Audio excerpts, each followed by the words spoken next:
Kallis গেইলের record ভেঙে চুরমার, গলেতে ইতিহাস লিখল ঋষভ পান্ত। আজকের এই খবরটা ঋষভ পান্তের ভক্তদের জন্য সত্যি দারুণ।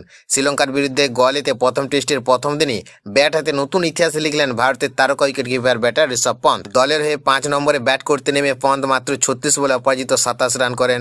তার ইনিংসে ছিল 3টি 4 এবং একটি দুর্দান্ত ছক্কা, আর সেই একটি ছক্কায় তাকে পৌঁছে দিল এক বিরাট মাইলফলকে। প্রভাত জয়সূর্যের বলে 68তম ওভারের ছক্কা হাঁকিয়ে টেস্ট ক্রিকেটে পন্তের মোট ছক্কার সংখ্যা হয়ে গেল 98। এর ফলে তিনি টপকে গেলেন দক্ষিণ আফ্রিকার কিংবদন্তি জ্যাক কালিসকে। ক্যালিসের টেস্ট ক্যারিয়ারে ছিল 97টি ছক্কা।